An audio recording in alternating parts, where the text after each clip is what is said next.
मान लो तुम रसोई में गए खाना बनाने के लिए, मम्मी ने कहा तू खाना बनाएगा आज जाके, ठीक है। अब तुम वहाँ जाके कह रहे हो कि मम्मा नमक नहीं मिल रहा, मम्मा मुझे मिर्च नहीं मिल रही, और मम्मी फट से बता देगी देख वहाँ पे रखी है, देख उस ड्रॉर को खोल, उस ड्रॉर के अंदर रखी हुई है।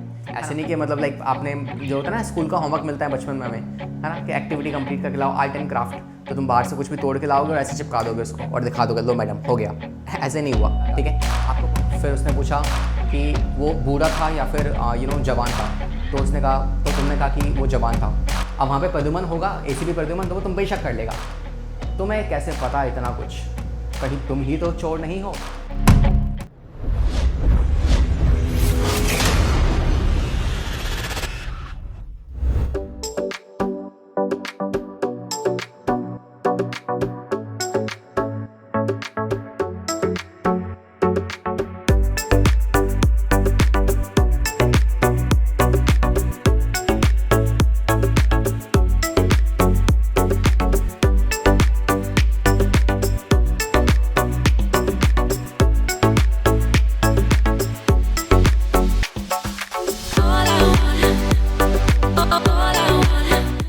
तो यार अभी तक हमने क्या पढ़ा है, अभी तक हम सबसे स्टार्टिंग हमने करी थी where we discuss that living और नॉन लिविंग में क्या डिफरेंस होता है। सेकंड सेशन में हमने बात करी थी कि यार लाइक नॉमेनक्लेचर किस तरीके से किया जाता है। तीसरे सेशन में हमने बात की थी टैक्सोनॉमिकल हायरार्की के बारे में, like if I want to classify any animal any plant, तो उसके लिए मुझे पूरी हायरार्की मुझे बनानी पड़ेगी, that's kingdom, phylum, class, order, family, genus, species, right. अब आज क्या पढ़ेंगे, तो हमारी आज की इस मुलाकात में हम बात करेंगे कि यार अगर को मान लो जैसे होता है ना कि क्लास में या लाइक आपको कोई चीज़ ढूंढनी है ना, मान लो तुम रसोई में गए खाना बनाने के लिए, मम्मी ने कहा तू खाना बनाएगा आज जाके, ठीक है। अब तुम वहाँ जाके कह रहे हो कि मम्मा नमक नहीं मिल रहा, मम्मा मुझे मिर्च नहीं मिल रही, तो इस टाइम पे तुम मम्मा से पूछ रहे हो और मम्मी फट से बता देगी देख वहाँ पे रखी है, देख उस ड्रॉर को खोल, उस ड्रॉर के अंदर रखी हुई है ना। ऐसे ही मान लो तुम अगर लाइब्रेरी में जा रहे हो, लाइब्रेरी में तुम्हें कोई बुक चाहिए, तो तुम्हें वो बुक नहीं मिल रही, तो तुम क्या करोगे, तुम उस पर्सन के पास जाओगे जो बाहर बैठा होगा रिसेप्शनिस्ट पे, और देन वो तुम्हें गाइड कर देगा, देख उस तरफ जा, वहाँ से इस तरफ जाइयो, है ना, उस पर एक तुम्हें अलमारी दिखेगी, उसके अंदर रखी हुई है वो वाली बुक। तो ये कैसे बता दे रहे हैं एकदम से, है ना। तो ऐसे ही मान लो आपको पता है कि हमारे इस दुनिया में बहुत सारे प्लांट्स हैं, बहुत सारे एनिमल्स हैं। अब कौन सा एनिमल मुझे कहाँ मिलेगा, या एक ऐसा एनिमल जिसका मुझे सिर्फ नाम पता है लेकिन उसका पिक्चर का कोई आइडिया नहीं है, तो उस पिक्चर का आइडिया मुझे कैसे पता लगेगा। ऐसा तो नहीं है कि मान लो एक कोई प्लांट जो हिमाचल में खिलता है तो मुझे पहले हिमाचल जाना पड़ेगा तब जाके मुझे उसे देखना पड़ेगा वहाँ पे, नहीं, है ना। और भी तरीके होंगे। तो ऐसे ही कुछ तरीके हम देखने वाले हैं कि यार कोई प्लांट जिसको हम क्लासीफाई कर चुके हैं, मुझे उसकी इन्फॉर्मेशन नहीं है, अगर को मुझे उसकी इन्फॉर्मेशन लेनी है तो मैं कैसे ले सकता हूँ, ठीक है। तो इस बारे में हमारा ये आज का लेक्चर है, आइए स्टार्ट करते हैं। काफ़ी मज़ेदार होगा और लास्ट वाला पार्ट सबसे ज़्यादा मज़ेदार है, जहाँ पे हम, है ना, क्राइम सीन की तरह ऐसे केस सॉल्व करने वाले हैं। तो पहले तो हम स्टार्ट करते हैं टैक्सोनॉमिकल एड्स के साथ। क्या होते हैं टैक्सोनॉमिकल एड्स, तो आप कहेंगे these are the places, technique, stored information in identification of classification. कोई ऑर्गेनिज्म जिसे क्लासीफाई कर दिया गया है, अगर आपको उसकी क्लासिफिकेशन का आइडिया लेना है, उसकी आइडेंटिफिकेशन करनी है उस पर्टिकुलर ऑर्गेनिज्म की, हम जैसे मैंने आपको एक नाम दे दिया, मैंने कहा कि बताओ आप चाहते हो कि मेरे को इस ऑर्गेनिज्म के बारे में कुछ बातें पता लगे, तो आपको आइडेंटिफिकेशन करनी पड़ेगी, है ना। तो वो कैसे करोगे, उसके लिए हमारे पास कुछ जगहें हैं, आप उन जगहों पे जा सकते हो। उसके लिए कुछ टेक्निक्स भी हैं, है ना, वो टेक्निक भी हमने बनाई है, वो भी आप इस्तेमाल कर सकते हो। या फिर स्टोर्ड इन्फॉर्मेशन, ठीक है, हमारे पास काफ़ी सारी इन्फॉर्मेशन है जिसको हमने बुक के अंदर, जिसको हमने किसी लेबल के अंदर किस तरीके से रखा हुआ है, तो आप उन बुक से भी उस इन्फॉर्मेशन को ले सकते हो, ठीक है। अच्छा, और इन्हें क्या कहते हैं, इन सभी मेथड्स को आप नाम देते हो टैक्सोनॉमिकल एड्स के नाम से आप जानते हो। यहाँ पे ये कैपिटल वाला एड्स नहीं है, यहाँ पे स्मॉल आएगा, कैपिटल होता तो फिर वो एड्स बन जाएगा, है ना, एक्वायर्ड इम्यूनो डेफिशिएंसी सिंड्रोम। तो यहाँ पे ये एड्स दूसरा है, ठीक है, कोई फुल फॉर्म नहीं है इसकी। एड्स मतलब एक ऐसा तरीका या कुछ इन्फॉर्मेशन जिससे हमें कुछ पता लग सके, ओके। तो आइए आगे बढ़ते हैं एंड लेट्स नाउ सी क्या क्या हमें एड्स पढ़ने हैं, कौन कौन से टैक्सोनॉमिकल एड्स हैं। पहले हम बात करेंगे बुक्स की, है ना। भाई सिंपल तरीका क्या होता है, आप जैसे इंग्लिश सीख रहे हो, डिक्शनरी में आप ढूंढोगे उस वर्ड का मतलब क्या होता है ना। ऐसे ही आपको मान लो मैंने कहा कि ये वाला प्लांट मेरे पास है, मुझे चेक करना है कि ये प्लांट जो है कैसा दिखता है, या इसकी क्या क्या कैरेक्टरिस्टिक्स हैं, या ये कहाँ कहाँ मिलता है। तो एक बुक होगी, उस बुक में मैं पढ़ लूँगा कि यार ये कैसा दिखता है, इसकी डिस्क्रिप्शन क्या है, ये कहाँ कहाँ मिलेगा। तो एक बुक हमने बना रखी है, ठीक है, जैसे एनसाइक्लोपीडिया होती है ना, just a kind of that, okay. तो आप यहाँ पे वाले बुक्स का इस्तेमाल करोगे। वो बुक्स क्या हो सकते हैं, उसमें आप पढ़ोगे सबसे पहला फ्लोरा, ठीक है। फ्लोरा एंड फना, फ्लोरा मतलब कि प्लांट्स का डिस्क्रिप्शन, फना मतलब एनिमल्स का डिस्क्रिप्शन, ठीक है। तो ये JK महेश्वरी जी ने दिल्ली की फ्लोरा बनाई हुई है, तो उसके बारे में हम जानेंगे। दूसरा हम पढ़ेंगे बुक्स के अंदर जो कि होगा मैनुअल, क्या होता है मैनुअल वो भी हम जानते हैं। इसके अलावा तीसरा हम पढ़ेंगे जो कि होगा मोनोग्राफ, ठीक है। इसके अलावा कैटलॉग हो सकता है, और इसके अलावा जनरल भी हो सकता है, ठीक है। इसके अलावा जनरल भी हो सकता है, ठीक है। तो फ्लोरा, मैनुअल, मोनोग्राफ, कैटलॉग या फिर जनरल। तो ये सब क्या है, ये कुछ ऐसी बुक्स हमने बनाई हुई है जहाँ पे इन्फॉर्मेशन है। या कोई प्लांट हमने चिपकाया नहीं हुआ, या कोई हमने पिक्चर कुछ खास नहीं चिपकाया, पिक्चर हो सकती है, ठीक है। देखो हमने लिविंग थिंग नहीं चिपकाई हुई है इसके ऊपर, ठीक है। लिविंग या डेड चीज़ हमने नहीं चिपकाई है इस पर, ये सिर्फ इन्फॉर्मेशन है हमारे पास, ठीक है। पिक्चर्स के थ्रू, टेक्स्ट के थ्रू इन्फॉर्मेशन है इसके अंदर। तो एक तो ये हो सकता है। दूसरा क्या है, दूसरा इसके बाद हम पढ़ेंगे सेकंड चीज़ जो कि हमारे पास होगा लिविंग चीज़ें जहाँ पे आप रख रहे हो, जैसे बॉटनिकल गार्डन, जैसे आप जू अगर गए हो, है ना। आई होप मतलब लाइक आई नो कि लाइफ में एक बार तो तुम जू गए होगे, तो जब आप जूलॉजिकल पार्क जाते हो तो वहाँ पे क्या होता है, एनिमल्स को केज के अंदर बंद करके रखा होता है, तो वो लिविंग चीज़ है, वहाँ कोई इन्फॉर्मेशन नहीं है, वहाँ सामने आप देख पा रहे हो, है ना। जो चीज़ें तुमने बुक में देखी हैं वो तुम्हें असली में दिख रही है वहाँ पे। तो जूलॉजिकल पार्क्स आप पढ़ोगे सेकंड वाले केस में, जूलॉजिकल पार्क, ठीक है, या फिर बॉटनिकल गार्डन्स होता ना।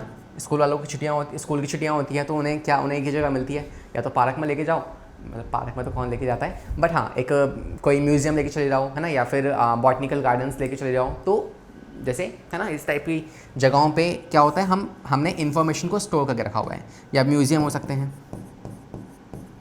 ठीक है, ऐसी जगहें हो सकती है। तो दूसरा हम ये पढ़ेंगे इनके बारे में जहाँ पे लिविंग चीज़ें आपको देखने को मिल जाएंगी, है ना, लिविंग या नॉन लिविंग दोनों के दोनों। और तीसरा हम पढ़ेंगे आपके की के बारे में। अब ये की क्या है, ये इंटरेस्टिंग है, इसको मैं आपको फिर तभी बताऊँगा, अभी कोई है ना सस्पेंस हम खोलेंगे नहीं, ठीक है। चलिए, तो ये सारे आपके एड्स होते हैं। पहले हम बात करेंगे इन बुक्स के बारे में जो कि होगी आपके मैनुअल, फ्लोरा, मोनोग्राफ, कैटलॉग और जनरल, ठीक है। इसके बाद हम आएंगे आपके हर्बेरियम पे, फिर बॉटनिकल गार्डन, फिर म्यूजियम और जूलॉजिकल पार्क्स, और लास्ट में हम बात करेंगे की के बारे में, ठीक है। तो starting with the first one जो कि है आपकी बुक्स। अब ये बुक्स आपको क्या बताएंगी, आइए उसके बारे में जान लेते हैं। तो सबसे पहले आप देख पा रहे हैं फ्लोरा। फ्लोरा हमारे पास एक ऐसा कलेक्शन होता है, एक ऐसी बुक होगी हमारे पास, it includes the listing of plant. पहली बात तो ये सारी चीज़ें किसके बारे में, प्लांट के बारे में, है ना, ऑल अबाउट प्लांट्स, ठीक है, ऑल अबाउट प्लांट्स। यहाँ पे आप लिस्टिंग कर रहे हो किसकी, प्लांट्स की, इन अ गिवन जियोग्राफिकल एरिया, ये इंपॉर्टेंट है, ठीक है। ये बात इंपॉर्टेंट है कि आप एक जियोग्राफिकल एरिया में ही उस ऑर्गेनिज्म के ऊपर स्टडी कर रहे हो, और अगर को आप फ्लोरा पढ़ रहे हो तो आपको क्या मिलेगा, आपको हैबिटेट मिलेगा उस ऑर्गेनिज्म का, और उसका डिस्ट्रीब्यूशन कहाँ कहाँ मिलता है उसकी इन्फॉर्मेशन मिल जाएगी।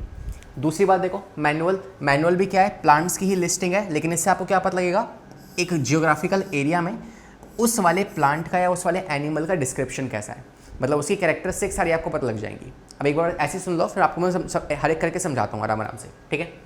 तीसरा क्या होता है, कैटलॉग को समझो। कैटलॉग क्या है, अगेन लिस्टिंग है स्पीशीज़ की इन अ गिवन जियोग्राफिकल एरिया, लेकिन अल्फ़ाबेटिकल ऑर्डर में, कि सब कुछ हमने जैसे ए नाम से जितनी भी स्पीशीज़ हैं उनको एक साथ लिख दिया, फिर हमने बी के नाम से जो स्पीशीज़ हैं उनको लिख लिया। अब मान लो आपको चाइना रोज़ चाहिए, है ना, हर्बेशियम, आपको चाइना रोज़ चाहिए, तो चाइना रोज़ में आप सी वाली कैटेगरी में जाओगे और सी वाली में देखिए उस चाइना रोज़ की सारी इन्फॉर्मेशन निकाल सकते हो।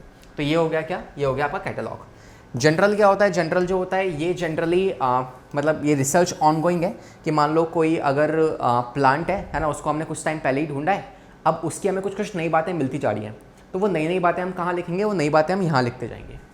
जैसे मेंडल था, मेंडल ने अपना एक्सपेरिमेंट परफॉर्म किया, उससे काफ़ी सारी नई बातें पता लगी प्लांट्स के बारे में या जीन्स के बारे में, तो उसने किस में लिखा होगा वो सारी बातें उसने जनरल में पब्लिश की होगी, ठीक है।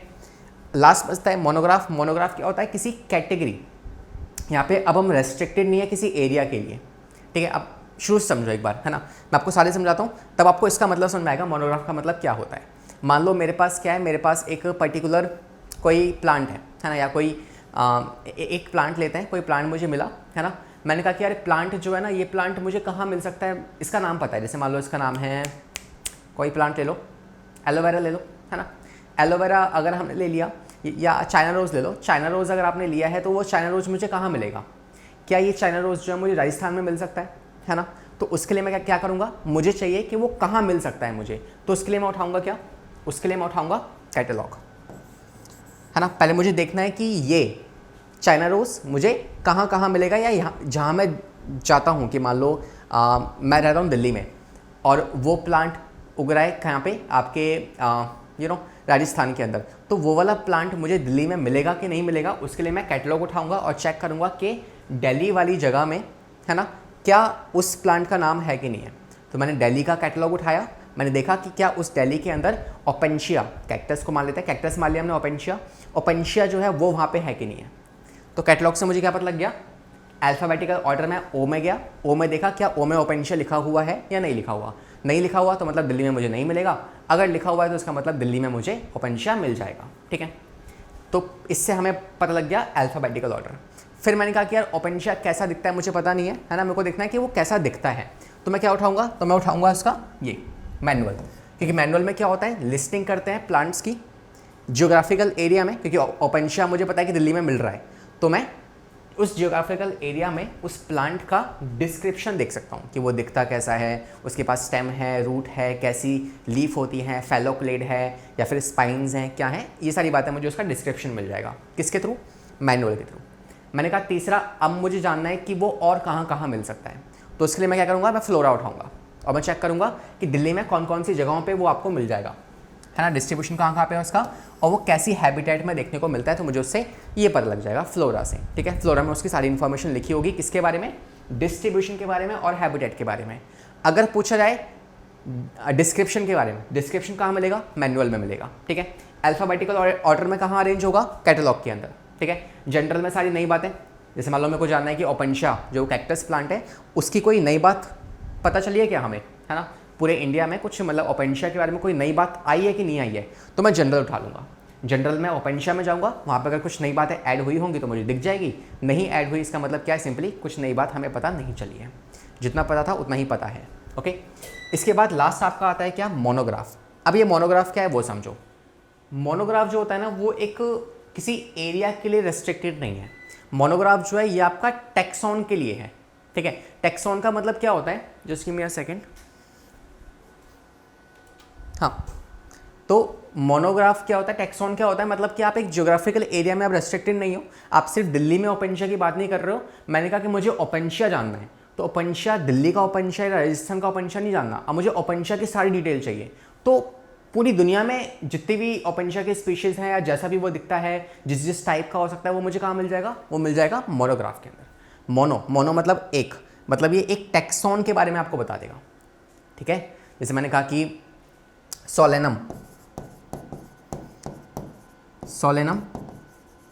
ट्यूबरोसम, ठीक है, आलू का साइंटिफिक नेम है। मैंने कहा मुझे ना सोलेनम, ये जो है ना सोलेनम क्या है, ये जीनस है, एक ग्रुप है। टैक्सॉन का मतलब क्या होता है, ग्रुप होता है ना, इट्स लाइक हमारे पास बहुत सारे आलू हैं, बहुत तरह तरह के आलू होते हैं, तो एक ग्रुप बन गया ना उनका सारा का सारा, कि एक बहुत सारे आलू मिल गए हमें, ठीक है। तो सोलेनम जो होगा वो जीनस होगा। तो उस सोलेनम के बारे में मुझे जो भी डिटेल चाहिए कि कितने टाइप के सोलेनम होते हैं, है ना, सोलेनम निग्रम, सोलेनम ट्यूबरोसम, है ना, तो ऐसे जितने भी टाइप के आपके पास होंगे, ठीक है, वो सारे सोलेनम की सारी डिटेल मुझे मिल जाएगी कैटलॉग के अंदर, बिकॉज सोलेनम क्या है, जीनस है, और जीनस क्या होता है, एक तरह का टैक्सॉन होता है, ठीक है। तो यहाँ पे क्या है, एक गिवन एरिया में मुझे मिलेगा, यहाँ पे भी एक गिवन एरिया, मतलब दिल्ली के बारे में मैं जान पाऊंगा, इसमें भी गिवन एरिया, यहाँ पे नई रिसर्चेज लॉन्च हो रही है, और मोनोग्राफ में मुझे टैक्सॉन की इन्फॉर्मेशन मिल सकती है। तो इसके कीवर्ड्स याद कर लो इन सब के, है ना। अगर को कीवर्ड्स याद हो गए तो गेम खत्म, है ना, सवाल कोई भी आ जाएगा, हिल जाएगा, आराम से हो जाएगा, कोई परेशानी नहीं होगी, ठीक है। तो तुम्हें करना क्या है, तुम्हें सिर्फ कीवर्ड्स पकड़ने हैं। कीवर्ड्स क्या है कि फ्लोरा के अंदर ज्योग्राफिकल एरिया रेस्ट्रिक्टेड है और हैबिटेट और डिस्ट्रीब्यूशन मिलता है। मैनुअल में हमें डिस्क्रिप्शन मिलता है उस प्लांट का कि वो प्लांट कैसा है, टेढ़ा है, मेढ़ा है, या फिर उसकी स्टेम है कि नहीं है, ये सारी बातें मिलती हैं। मोनोग्राफ एक टैक्सॉन के साथ डील करेगा, मतलब ये वर्ल्ड वाइड की बात हो गई, ये एक कैटेगरी की बात हो गई, ठीक है। और इसके अलावा अगर आप कैटलॉग लोगे तो वो आपको अल्फ़ाबेटिकल ऑर्डर्स देगा, ये इसका कीवर्ड है। और लास्ट जनरल जो है वो रिसर्चेस के बारे में आपको बताएगा। आई होप कि ये सारी बातें आपको समझ में आ गई हैं। है ना।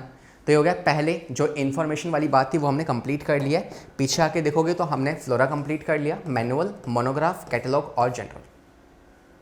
ठीक है, रिवाइज करें। फ्लोरा क्या था? It talks about the description, no it talks about the you can say habitat and distribution. ठीक है, मैनुअल जो है वो किसी प्लांट का डिस्क्रिप्शन आपको दे सकती है ना। मोनोग्राफ जो होता है ये पूरी टैक्सॉन, उस प्लांट का पूरा चिट्टा पिट्टा, है ना, उसकी कहानी, उसका इतिहास सब बता देगा आपको। ठीक है, बिकॉज ये टैक्सॉन के साथ डील करेगा। ठीक है, कैटलॉग क्या करेगा? कैटलॉग जो है ये आपको अल्फ़ाबेटिकल ऑर्डर दे देगा कि ये वाला प्लांट नीचे जाओ, इस ओ से स्टार्ट हो रहा है तो ओ वाले में जाओ, और ये कहाँ मिलेगा आपको वो पता लग जाएगा। और लास्ट जनरल जो है नई रिसर्चेज आपको बता देगा। देख लो ध्यान से, प्रोसेस कर लो, डाइजेस्ट इट। बहुत सिंपल है, मुश्किल बिल्कुल भी नहीं है। ज़्यादा बताऊंगा तो मुश्किल होते जाएगा, इसलिए कीप इट सिंपल। ओके, आते हैं नेक्स्ट कैटेगरी जो कि है जूलॉजिकल पार्क्स, बॉटनिकल गार्डन्स और म्यूजियम्स। इनकी बात कर लेते हैं, क्या होते हैं ये। तो starting with the first one, that is your, हम बात करते हैं। अच्छा, एक और चीज़ रह गई जो कि है हर्बेरियम, है ना। हमने ये सब देख लिए, ये सारी क्या थे आपके पास, इन्फॉर्मेशन थी इसके पास। लेकिन अब एक पहली चीज़ मुझे ऐसी बुक मिली जिसमें मैंने स्पेसिमेन रख दिया डाल के कि अगर को मुझे देखना है कि यार ओपेनिशा कैसा दिखता है असली में, तो मैं बुक खोलूँगा और बुक में मुझे वो दिख जाएगा। ठीक है, तो वो क्या है? वो है हर्बेरियम। हर्बेरियम क्या होता है? हर्बेरियम क्या होता है? तो आप कहोगे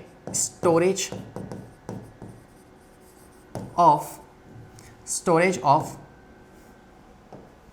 ड्राइड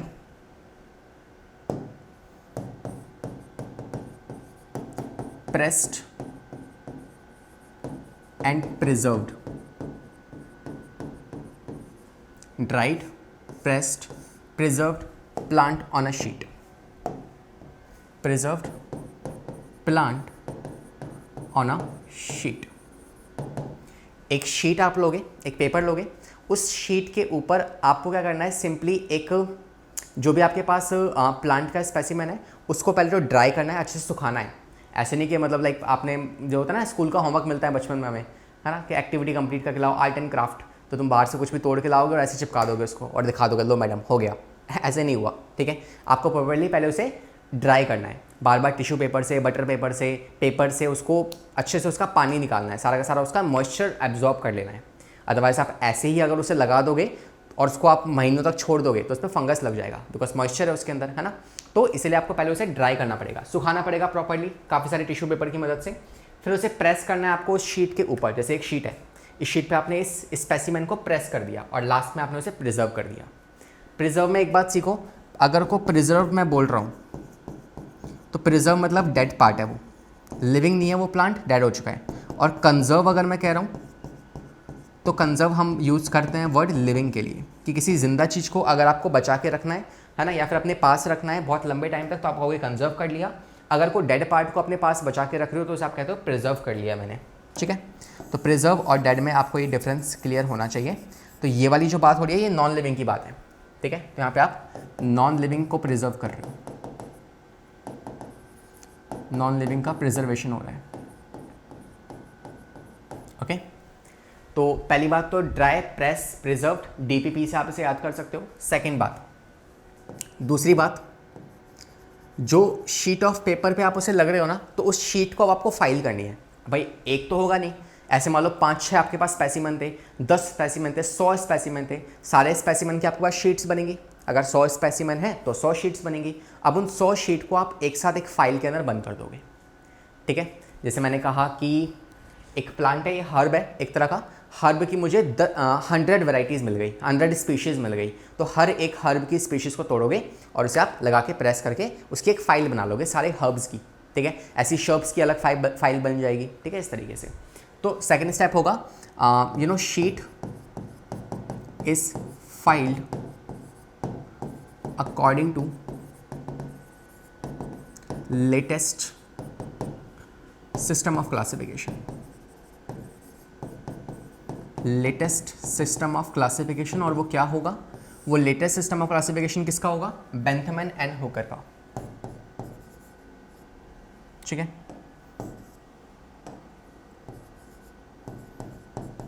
बेंथमैन एंड हुकर, इनके क्लासिफिकेशन को हम यूज़ करते हैं। इसको हम आगे पढ़ेंगे बाद में नेक्स्ट चैप्टर के अंदर। ठीक है, तीसरी बात, जो स्पेसिमेन आप लेके आए हो और उसको जिसको आप चिपका रहे हो, वो स्पेसिमेन जो होगा, वो स्पेसिमेन ध्यान रखना कि उस स्पेसिमेन के जितना ज़्यादा पार्ट्स हो सके उतने ज़्यादा पार्ट तोड़ के लाओ, है ना। इट्स लाइक अगर आप एक पार्ट को तोड़ ही रहे हो तो हो सकता है आप कोशिश करो कि उस पार्ट में उसकी लीफ भी हो, उस पार्ट में उसकी स्टेम भी हो, उस पार्ट में उसका सीड मिल जाए तो और बढ़िया है, फ्लावर मिल जाए तो और बढ़िया है। जितने मैक्सिमम पार्ट आप तोड़ के ला सकते हो ना, है ना, मतलब एक ही पीस है, इसी पीस में देखो लीफ भी आ गई, इसी पीस में देखो स्टेम भी आ गई, इसी पीस में देखो उसकी कुछ ड्राइड लीफ भी आ गई, सब कुछ आ गया, बड भी आ गया उसी के अंदर, सब कुछ आ गया, है ना। तो मैक्सिमम पार्ट आप तोड़ के लाओगे, मैक्सिमम पार्ट्स पॉसिबल।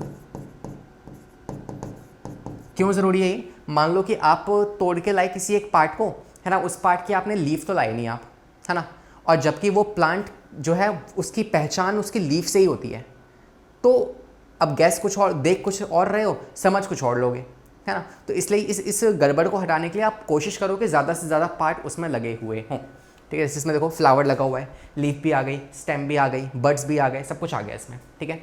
तो this is what it happens, ठीक है। तो मैक्सिमम पार्ट आपको लेके आने हैं। दूसरी बात ध्यान रखनी है उस स्पेसिमेन के बारे में कि वो डिसीज़ फ्री हो, डिसीज़ फ्री। मान लो कि आप एक लीफ को तोड़ के लाए थे, इस वाले पार्ट को तोड़ के लाए, इसमें देखो जैसे मान लो वाइट वाइट से ऐसे वो रखे हैं, धब्बे हो रखे हैं, आपने इसी को चिपका दिया। अब आपको नहीं पता कि ये वाइट वाइट से जो धब्बे हुए हैं ये एक डिसीज़ की, एक बीमारी की वजह से हो गए। आपको लगेगा कि यार ये प्लांट में ये प्लांट होता ही ऐसा है, तो वो गलत इंटरप्रिटेशन हो गई, है ना। तो अगर को वो प्लांट डिसीज़ फ्री होगा तो पहली बात तो आपकी इंटरप्रिटेशन गलत हो जाएगी, आप उसके कैरेक्टरिस्टिक्स गलत सोच लोगे, है ना, गलत इमेज बन जाएगी आपके माइंड में उस प्लांट को लेके। और दूसरा, अगर कोई इसमें बीमारी है तो बीमारी फैला भी देगा, आपकी पूरी बुक खराब हो जाएगी, है ना। तो इसीलिए वो जो प्लांट है वो कैसा होना चाहिए, डिसीज़ फ्री होना चाहिए स्पेसिमेन के मामले में, ठीक है। तीसरा पॉइंट लिखते हैं इसके बारे में, आ जाओ, हाँ, तीसरा पॉइंट लिखते हैं इसके बारे में कि जो शीट आप चिपका रहे हो, शीट का साइज़ कितना होना चाहिए। तो लेट्स टॉक अबाउट दैट। तो शीट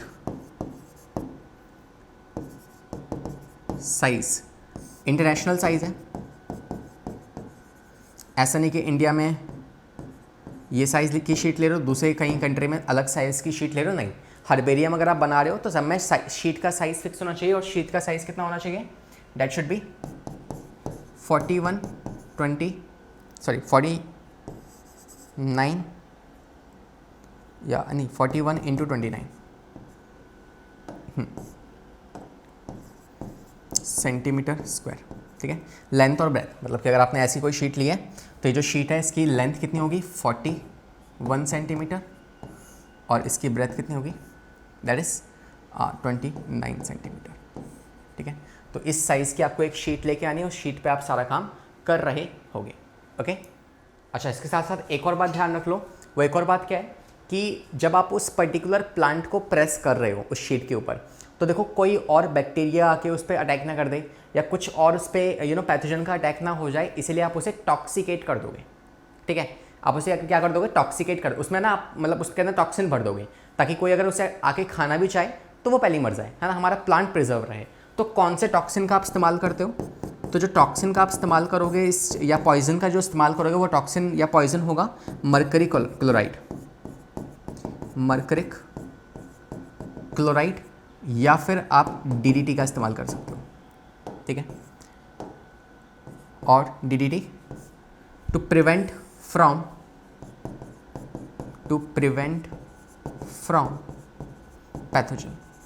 पैथोजन से बचाने के लिए आप उसे इन चीज़ों का इस्तेमाल कर सकते हो प्रिवेंशन के लिए, ठीक है। तो इट्स लाइक हमने क्या किया, हमने एक शीट ली, उस शीट पे हमने क्या किया, अपना स्पेसिमेन लेके आए। स्पेसिमेन जो लेके आए वो स्पेसिमेन में मैक्सिमम पार्ट्स होने चाहिए, डिसीज़ फ्री होना चाहिए। अब उसे आप लेके आ गए। अब जैसे तुम घर पे आते हो, है ना, बाहर से तुम खेल के आए हो तो घर पे आके क्या करते हो, घर पे आके पहले तुम नहा लेते हो ताकि तुम्हारे अंदर जो भी बैक्टीरिया वगैरह है वो हट जाए, ठीक है। उसके बाद फिर तुम खाना आने बैठते हो। तो ऐसे तुमने क्या किया, जब वो स्पेसिमेन को लेके आए तो स्पेसिमेन को पहले आपने क्लीन कर लिया अच्छे से, है ना, आपने चेक कर लिया कि इसमें कोई डिसीज़ ना हो। फिर चेक करने के बाद उसमें आपने टॉक्सिक डाल दिया ताकि आगे फ्यूचर में कोई उसके ऊपर डिसीज़ ना आ पाए, तो आपने टॉक्सिक डाल दिया, फाइन। अब टॉक्सिक डालने के बाद आप क्या करोगे, इसे लेबल कर दोगे इस तरीके से। तो आपने उसको जब पेस्ट किया इस शीट के ऊपर, अब पेस्टिंग कैसे कर रहे होगे आप, जो स्टिचिंग करोगे ना, है ना, आप उस स्पेसिमेन को पेपर के ऊपर चिपकाओगे। कैसे चिपकाओगे, फेविक्विक डालोगे, फेविकॉल डालोगे, नहीं, अगर आपने फेविक्विक फेविकॉल डाली तो उसमें तो फिर केमिकल्स हैं, वो तो फिर उसे इम्पैक्ट कर सकता है ना। तो इसलिए बेटर है कि आप उसे धागे से, सुई से ऐसे ऐसे स्टिचिंग कर दो उसकी। तो नेक्स्ट अगर आपको उस पर माउंट करना है, माउंटिंग अगर आपको करनी है स्पेसिमेन की पेपर के ऊपर, तो आप किसका इस्तेमाल करोगे? स्टिचिंग का। ठीक है, स्टिचिंग की मदद से आप उसमें माउंटिंग कर दोगे। और लास्ट जो आपको ध्यान रखना है कि देखो जैसे मान लो ये पेपर है, आपने इसको इस तरीके से, इस पेपर को आपने लिया जिसका साइज़ कितना होना चाहिए? जिसका साइज़ होना चाहिए 41 सेंटीमीटर इंटू 29 सेंटीमीटर। इसके अलावा आपने यहाँ पे अपना स्पेसिमेन जोड़ दिया। ओयो, ये क्या हो गया? शुक्र है। ठीक है, आपने क्या किया? आपने यहाँ पे अपना स्पेसिमेन को जोड़ दिया। ठीक है, और फिर इसके बाद आपने यहाँ पे फाइनली आपको लेबल रखना है। लेबल में सर क्या लिखा होगा बताता हूँ। तो ये तो हो गया आपका स्पेसिमेन जो ड्राइड है, प्रेस्ड है और प्रिजर्व्ड है। और फिर आप यहाँ पे लिखोगे लेबल। लेबल में क्या होगा वो ध्यान रखो। लेबल में आप मेंशन करोगे कुछ बातें, जैसे कि सबसे पहली बात आप वहाँ पे लिखोगे उसका वर्नैकुलर नेम। आप लिखोगे पहले उसका वर्नैकुलर नेम, मतलब कि उसका नॉर्मल लोकल लैंग्वेज में नाम क्या है उस पर्टिकुलर प्लांट का। दूसरा आप लिखोगे उसका इंग्लिश नेम। फिर तीसरा आप लिखोगे उसका साइंटिफिक नेम। साइंटिफिक नेम मतलब क्या जानते हैं ना हम? स्पीशीज और genus. First word tells you the genus and second word tells you the species. ठीक है, चौथा चीज़ जो आप वहाँ पे लिखोगे, मेंशन करोगे, वो होगा फैमिली, कि उसकी फैमिली क्या है उस पर्टिकुलर प्लांट की। हम जानते हैं kingdom, phylum, class, order, family, आप उसकी फैमिली लिखोगे। ठीक है, जैसे अगर आपसे मैं बात करूँ तो जो वीट होता है ना, गेहूँ, तो गेहूँ की फैमिली क्या होगी आपके पास? Kingdom, phylum, class, order, family, फिर जीनस, स्पीशीज, तो उसकी फैमिली होती है पोआ। ठीक है, ऐसे आपसे बात करूँ मैंगो, तो मैंगो की फैमिली क्या होती है? एनाकार्डेशिया है, तो आप उसकी फैमिली मेंशन कर दोगे। फिर 5वें नंबर पे आप क्या मेंशन करोगे? 5वें नंबर पे आप लिखोगे date and place of collection. Date and place of collection, कि कहाँ से और किस दिन उसको कलेक्ट किया गया है वो लिख दोगे। और 6 टाइम पे आप नेम ऑफ कलेक्टर लिख दोगे। नेम ऑफ कलेक्टर, ठीक है, जिस पर्सन ने उसे कलेक्ट किया था उसका नाम लिख दोगे। तो ऐसे 6 बातें आपको उसके बारे में लेबल करनी पड़ेगी उस शीट के ऊपर ही और साइड में यहाँ पे। क्लियर? सारी बातें ध्यान से देख लो। इसके बाद मैं आपको फाइनली समराइज कर दूंगा कि क्या क्या स्टेप्स थे। देख लिया? डन है। पहला step DPP, that is dry किया, सुखा लिया अच्छे से, उसको प्रेस किया, प्रिजर्व कर दिया। किसको ले रहे हैं हम? एक स्पेसिमेन जो ऑलरेडी डेड हो रखा है उसको हम प्रिजर्व करके रख रहे हैं, ताकि हमें कभी मान लो एक प्लांट की इन्फॉर्मेशन चाहिए तो आप सिंपली उसे खोलोगे, बुक को खोलोगे, बुक को खोल के आप ढूंढ लोगे फटाफट से। ठीक है, specimen maximum number of parts होने चाहिए, उसको शीट के ऊपर आप रखोगे और इसे क्लासीफाई कर दोगे according to system of classification, latest system of classification. ठीक है, शीट का साइज कितना होगा, टॉक्सिन कौन कौन से डालने वाले हो आप उसमें, और माउंटिंग स्टिचिंग के थ्रू करोगे। लास्ट में आप उसकी लेबलिंग में ये नाम चीज़ें लिखने वाले हो। तो पॉइंट्स मेंशन कर दूं मैं, इजी होगा आपके लिए, है ना। पहला पॉइंट ये दिख रहा है कि नहीं दिख रहा? वाइट लेते हैं, कलर्स की कमी हो गई। दूसरा, तीसरा, चौथा, पांचवा, छठा और सातवां क्या है, उसकी लेबलिंग कैसी होगी। लास्ट देखते हैं क्या क्या स्टेप्स उसमें इन्वॉल्व होने वाले हैं। देखें, देखो नेक्स्ट बात करते हैं कौन कौन से स्टेप्स उसमें इन्वॉल्व है। फाइनली हमें लिख लेते हैं समरी। समरी में क्या लिखेंगे हम? स्टेप्स। कौन कौन से स्टेप्स है? पहला स्टेप जो होगा दैट इज आपको ड्राई करना है या कलेक्ट करना है पहले स्पेसिमेन को। ठीक है, कलेक्शन। दूसरा स्टेप होगा ड्राई, आप उसको अच्छे से टिश्यू पेपर से या बटर पेपर से आप उसे प्रॉपर्ली सुखा लोगे। तीसरा स्टेप, ड्राई करने के बाद आप उसमें टॉक्सिन इंजेक्ट कर दोगे। ठीक है, तो पॉइजन या टॉक्सिन।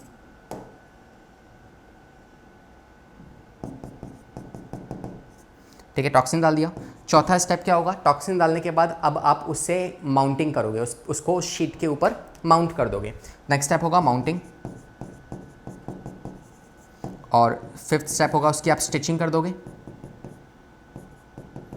और नेक्स्ट स्टेप जो होगा सिक्स्थ वाला आप उसकी लेबलिंग कर दोगे,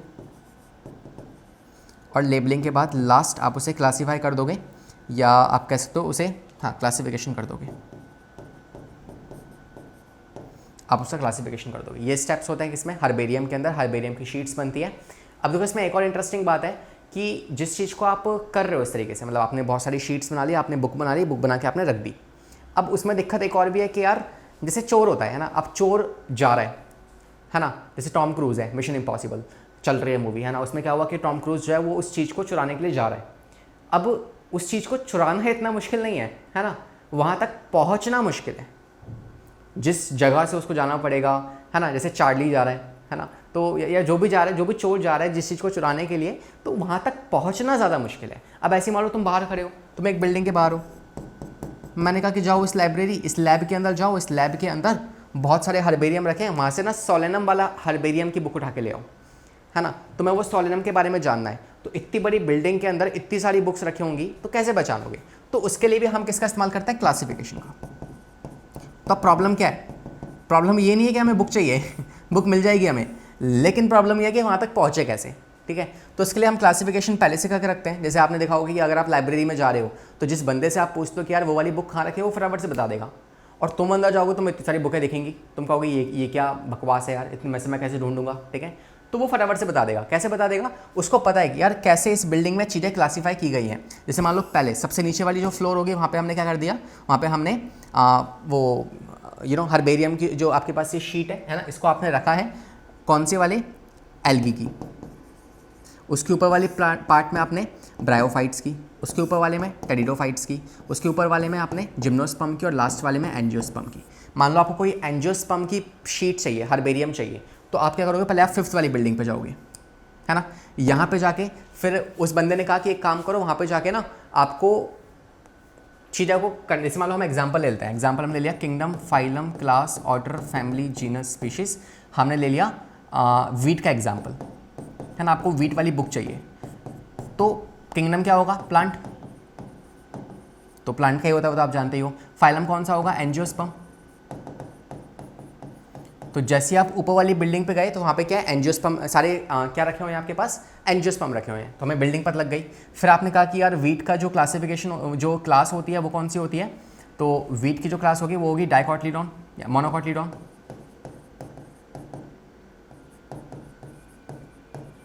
ठीक है। तो फिर मैंने आपसे कहा कि जैसे इस बिल्डिंग में आप जाओगे, इस बिल्डिंग में आपको काफ़ी सारे रूम्स दिखेंगे। एक रूम होगा किसका, मोनोकोटिलीडॉन का, एक रूम होगा डाइकोटिलीडॉन का। तो आपको किस में जाना है, आपको जाना है मोनोकोट वाले रूम के अंदर।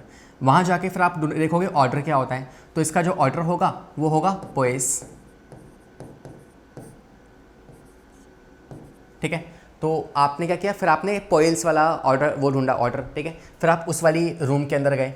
फिर मैंने कहा फैमिली क्या है उसकी, तो फैमिली होगी पोआ, तो आपने पोआ वाली अलमारी ढूंढी, कौन सी, जिस पे अलमारी पे लिखा होगा पोआ, ठीक है। फिर आपने जीनस देखा, जीनस क्या होगा, ट्रिटिकम, ट्रिटिकम। तो आपने जैसे ही उस अलमारी को खोला, तो उसमें बहुत सारे कॉलम थे, उसमें से कौन सा कॉलम ढूंढा आपने, ट्रिटिकम वाला, और ट्रिटिकम के बाद फिर आपने एस्टिवम, ठीक है। फाइनली आपने जब उस अलमारी के अंदर जो ब्लॉक्स थे, उस ब्लॉक में आपने एस्टिवम वाले में आप गए, एस्टिवम के 3 बॉक्सेस रखे हुए थे, तो उन बॉक्सेस को आपने निकाला और फिर उसमें से अपना वाला हर्बेरियम को ढूंढ लिया। तो क्लासिफिकेशन से ना उस चीज़ को ढूंढना भी आसान हो जाता है। तो इट्स नॉट जस्ट अबाउट कि आपको ये जानना है कि हर्बेरियम बनाते कैसे हैं, आपको ये भी पता होना चाहिए कि यार अगर को इतने सारे हर्बेरियम आपने एक जगह पर रख दिए, तो उसको ढूंढोगे कैसे, अपने वाले को ढूंढोगे कैसे।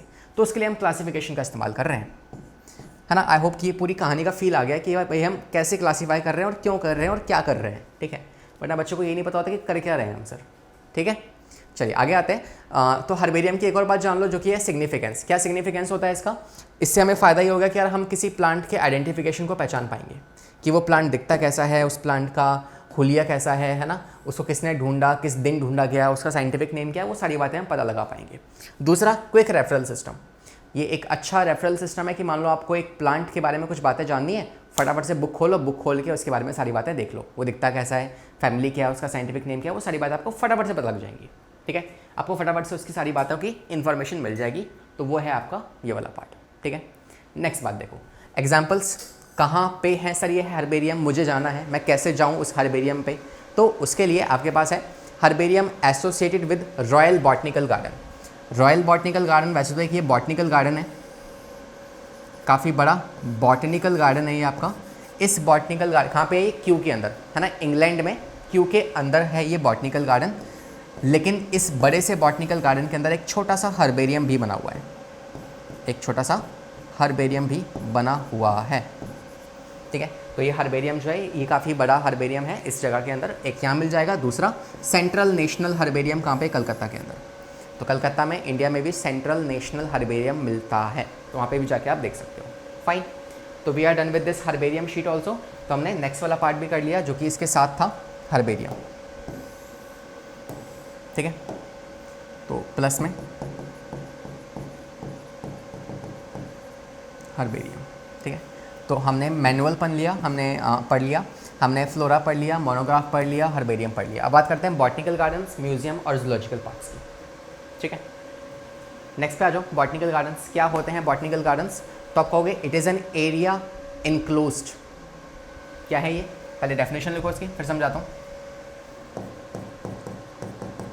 It is an area,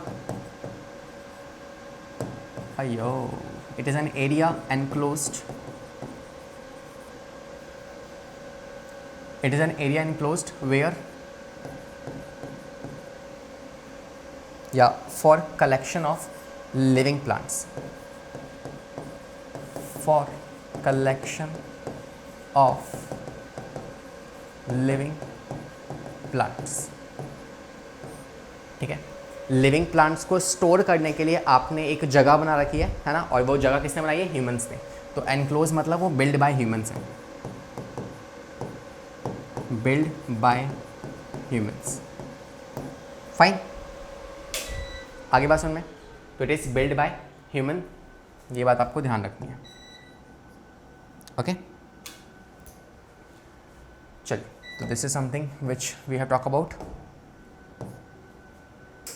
right. दूसरा पॉइंट,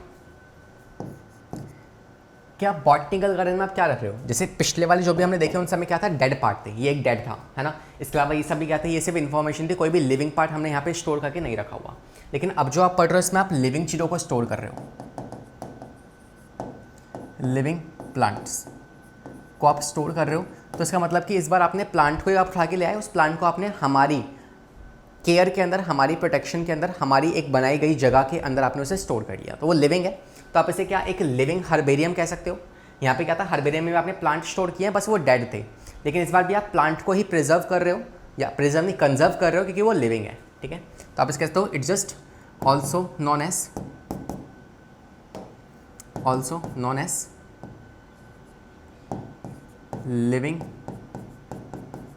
हर्बेरियम, ठीक है।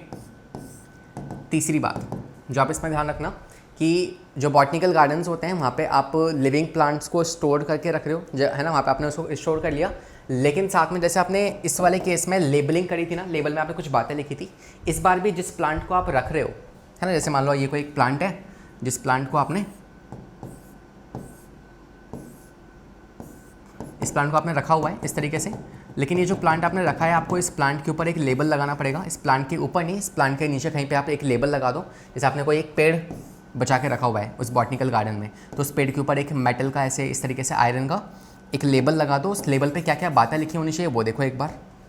तो तीसरी चीज़ जो आप लेबलिंग करने वाले हो इन बॉटनिकल गार्डन्स में, वो जो लेबलिंग होगी उन लेबलिंग में दो बातें लिखी होनी चाहिए।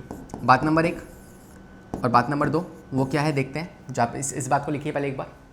यस, तो कौन सी वो दो बातें हैं जो आपको लेबल करनी है? बात नंबर 1, आपको वहाँ पे नाम लिखना है साइंटिफिक नेम, ठीक है। उस पर्टिकुलर प्लांट का साइंटिफिक नेम क्या है, तो साइंटिफिक नेम आप मेंशन कर देंगे। एंड दूसरी चीज़ जो आपको मेंशन करनी है वहाँ पे वो होगा फैमिली, कि उस पर्टिकुलर प्लांट की फैमिली क्या है। ये दो बातें तो आपको मेंशन करनी ही करनी है, ओके। तो this is about the botanical gardens. पहली बात, बॉटनिकल गार्डन्स में आप लिविंग स्पेसिमेंट्स को रख रहे हो। बात नंबर 2, आप उसके बारे में 2 इन्फॉर्मेशन आप वहाँ पे लिख के रखोगे। पहली इन्फॉर्मेशन जो होगी वो होगी साइंटिफिक नेम, दूसरी इन्फॉर्मेशन जो होगी वो होगी फैमिली क्या है उसकी, ठीक है। तो ये दो बातें आपको वहाँ मेंशन करके रख देनी है, ओके। इसके अलावा कुछ सिग्निफिकेंस देखो क्या फ़ायदे हैं हमें बॉटनिकल गार्डन्स बनाने के। पहला फ़ायदा कॉमन ही है, सेम है सबका कि यार हम प्लांट्स को प्रिजर्व करके कंजर्व करके रख सकते हैं, ठीक है, और आइडेंटिफाई कर सकते हैं इजीली, है ना। व्हेनेवर जैसे मान लो आपने बुक में, आपने क्लास 11-12 की बुक में कुछ प्लांट्स की फ़ोटोज़ देखी, ठीक है, फिर 11-12 के बाद मैं आपको लेके गया बॉटनिकल गार्डन्स में, आपने वही वो जो बुक में जो पिक्चर थी वही सेम प्लांट आपने वहाँ देख लिया। अब वो असली में आपको प्लांट दिख रहा है तो आप उसे याद कर पाओगे ना कि यार ये तो वही वाला प्लांट था जो मुझे बुक में दिखा था, है ना। तो आपने उसे आइडेंटिफाई कर लिया इजीली।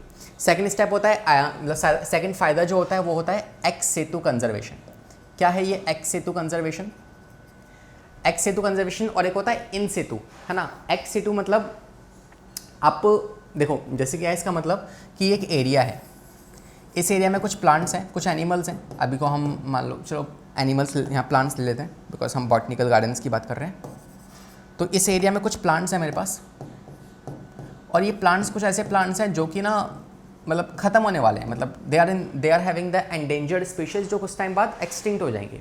तो मुझे इनको बचाना है, इस टाइम पे नहीं बचाया तो ये ख़त्म हो जाएंगे। तो इन दैट केस दो तरीके हैं, या तो इस पूरे एरिया को सील कर दो कि यहाँ पे कोई ह्यूमन नहीं जा पाएगा, because we humans are so smart, है ना, हम ही हैं जो तबाही तोड़ फोड़ करते रहते हैं। तो एक काम करो, ह्यूमंस की एंट्री बंद कर दो, यहाँ पे ह्यूमंस नहीं जाएंगे अंदर, मना कर दो, ठीक है, नो एंट्री फॉर ह्यूमंस। तो एक तरीका ये होता है कि आपने उस पर्टिकुलर जगह को, या यहाँ पे एनिमल्स वगैरह को भी आप हटा दो, भाई प्लांट्स हैं, एनिमल्स उसे ख़राब कर देंगे। तो इस जगह पे आप क्या कर दोगे, आप इस एरिया को उसी के एरिया में ही प्रिवेंट कर दो, ठीक है। जैसे एक जंगल को आप सील कर दो कि जंगल में कोई नहीं जाएगा इस टाइम पे, ठीक है। तो ये होता है इन सेतु कंजर्वेशन। तरीका नंबर 2 क्या होगा कि आप एक काम करो, आप इन प्लांट्स को उठाओ, बाहर लेके आओ, एक ऐसी जगह जो ह्यूमंस ने बनाई है जैसे बॉटनिकल गार्डन्स, वहाँ पे इनको प्रिजर्व कर लो, ह्यूमंस की टेक केयर में इसको रख दो, ये भी अच्छा है ना। और इसे आप कहते हो एक्स सेतु कंजर्वेशन, ठीक है, इसे आप कहते हो एक्स सेतु कंजर्वेशन। तो आपने कंजर्व कर लिया बाहर लाके, एक्स मतलब बाहर, अब एक्स मतलब वो नहीं, एक्स मतलब बाहर, ठीक है। चलो तो ये वाली बात को हमने यहाँ पे नोट कर लिया और इसको हम कह सकते हैं एक्स सेतु कंजर्वेशन, ठीक है। तीसरा होता है provide the raw material for researches. मान लो किसी साइंटिस्ट को कोई रिसर्च करनी है तो ये प्लांट्स अपने पास में ही पड़े हुए हैं, जाओ रिसर्च करो। और अब ऐसे नहीं कि आपको जंगलों में जाके उसे ढूंढना पड़ेगा, है ना, संजीवनी बूटी है उसे आप ढूंढ रहे हो जाके, तो it's not like this, okay. तो सिग्निफिकेंस इसका फ़ायदा ये हो जाता है, एग्जाम्पल्स आप देख लो कौन कौन से बॉटनिकल गार्डन्स हैं, ये इंपॉर्टेंट है, याद करना पड़ेगा, क्वेश्चन यहाँ से बनेंगे। आई रिपीट, ये इंपॉर्टेंट है, याद करना पड़ेगा, क्वेश्चन यहाँ से बनेंगे। पहली बात, रॉयल बॉटनिकल गार्डन, ये मैंने आपको वहाँ भी बताया था हर्बेरियम में। तो ये देखो रॉयल बॉटनिकल गार्डन कहाँ पे है, क्यू के अंदर, इंग्लैंड में। तो वहाँ पे ये एक बड़ा सा बॉटनिकल गार्डन है जिसमें क्या है, जिसका खुद का हर्बेरियम भी है, ठीक है। तो ये एक बॉटनिकल गार्डन है, कहाँ पे है, इंग्लैंड के अंदर है। दूसरा इंडियन बॉटनिकल गार्डन जो है ये है कलकत्ता वेस्ट बंगाल के अंदर। तीसरा नेशनल बॉटनिकल गार्डन है लखनऊ के अंदर। और चौथा लॉयल बॉटनिकल गार्डन जो है ये है दार्जिलिंग के अंदर। इसको आप छोड़ भी सकते हो, याद करना हो तो कर लेना, बाकी ये 3 तो आपको याद होने चाहिए, ठीक है, ये 3 तो आपको याद होने चाहिए। तो एग्जाम्पल्स हैं, इनको आई होपफुली आप याद कर लेंगे, है ना। ये आप, मैं कुछ इमेजेस आपके लिए लेके आया था, ये है क्यू, इंग्लैंड का बॉटनिकल गार्डन, ठीक है। This is royal botanical garden Q, England का। इसमें आप देख पा रहे हो, ये आपको दिख रहा है ना, मतलब काफ़ी टूरिस्ट जाते हैं। ये ऐसा नहीं है कि बस ठीक है हमने पढ़ लिया तो पढ़ाई वाला मामला है तो बोरिंग मामला है, नहीं, it's very interesting if you go there. मतलब ये तो बहुत दूर है, इंडिया में भी जो बॉटनिकल गार्डन है उनमें अगर आप जाओगे ना तो यू विल नोटिस कि यार मतलब वो काफ़ी इंटरेस्टिंग होते हैं। जैसे ये एक रॉयल बॉटनिकल गार्डन में क्या है, ये आपके पास एक लिली है, जेंट लिली, है ना, जेंट वाटर लिली। ये जो है ना, ये एक इतनी बड़ा सा लिली प्लांट होता है जो कि साइड से ऐसे कर्व हो रखा होता है, और आप साइज़ देख पा रहे हो, इसमें 3-4 बंदे आराम से खड़े हो सकते हैं, है ना, इतना बड़ा एक लिली का प्लांट है। तो यहाँ पे ये कंजर्व करके रखा हुआ है, ये आपको वहाँ पे मिल जाएगा देखने को, बैनियन ट्रीज आपको देखने को मिल जाएंगे। तो बहुत इंटरेस्टिंग चीज़ आपको वहाँ देखने को मिल जाती है। This is the botanical garden, okay. I hope this is clear to you, okay. Next पे आते हैं जो कि है zoological parks. Now what are zoological parks, they are also same, it is an enclosed place where animals are protected या फिर conserved under human take care,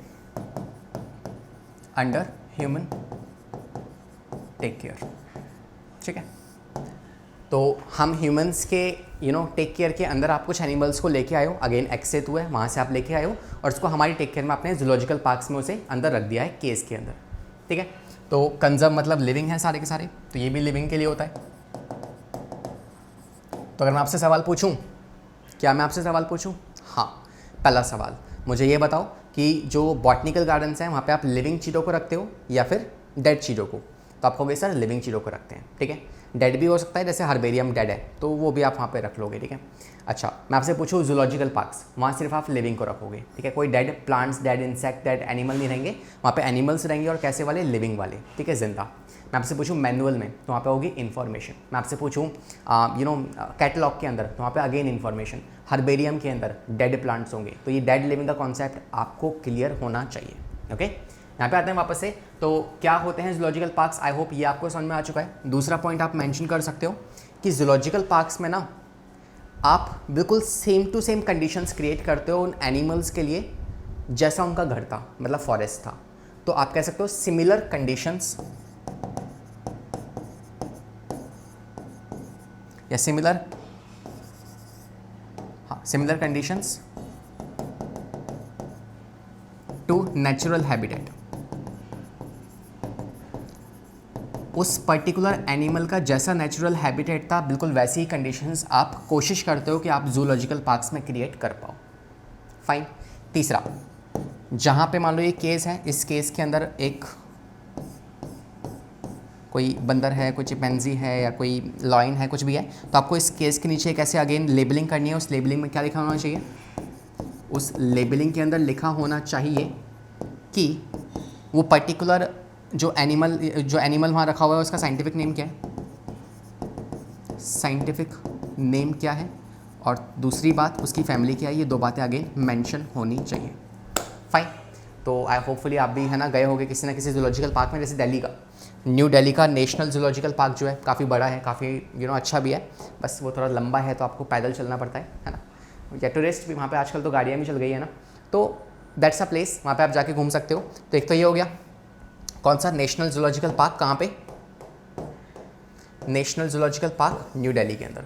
दूसरा है लार्जेस्ट जू, जो कि है क्रूजर्स के अंदर साउथ अफ्रीका में। This is also the largest zoo, जो आप देख सकते हो if you get the chance to go there. इसके अलावा identification of plant species, same फायदा, यहाँ पे एनिमल लिख लो, एनिमल स्पीशीज को आप आइडेंटिफाई कर पाओगे। दूसरा एक्स सेतु कंजर्वेशन। तीसरा place for selective breeding and conservation of endangered species. यहाँ पे आप क्या कर सकते हो? एंडेंजर्ड स्पीशीज को कंजर्व कर सकते हो। और दूसरी बात, यहाँ पे आप अपनी मर्जी से कोई एक नई ब्रीड बनाना चाहते हो या सिलेक्टिव ब्रीडिंग आप करवाना चाहते हो तो वो आप करवा सकते हो। Next, place for tourist attraction भी होता है, बचपन में आप भी गए होगे, है ना, मम्मा मेरे को जू जाना है ना, इस तरीके से। और last, helping in studies food habit and behaviour of the animal. तो इसकी मदद से ये इंपॉर्टेंट है, इससे सवाल बना था पिछले साल। तो बिहेवियर आप इसकी मदद से, इस जूलॉजिकल पार्क्स की मदद से आप उन एनिमल्स का बिहेवियर नोटिस कर सकते हो, कैसा बिहेवियर है उनका हैबिटेट को पता लगा सकते हो, उनके फूड किस तरह का खाना खाते हैं वो आप पता लगा सकते हो।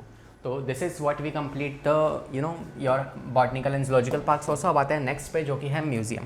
ओके, अब म्यूजियम क्या है? तो म्यूजियम अगेन एक जगह है, आप गए होगे म्यूजियम में, है ना, कि आज हम इस वाले म्यूजियम में जा रहे हैं। तो म्यूजियम में क्या होता है, जनरली आप सोचते हो कि इसमें सिर्फ एनिमल्स होंगे, है ना, बड़े बड़े ऐसे कंकाल हैं डायनासोर के, है ना, या फिर कुछ कांच के प्लांट्स, कांच के अंदर कुछ प्लांट्स रखे हुए हैं, ऐसा आप सोचते हो। मगर म्यूजियम में एनिमल भी हो सकते हैं, प्लांट भी हो सकते हैं, जिंदा तो नहीं होंगे, सारे के सारे डेड होंगे, ठीक है। तो इसमें पहली बात तो आप प्रिजर्व शब्द का इस्तेमाल करोगे क्योंकि डेड है।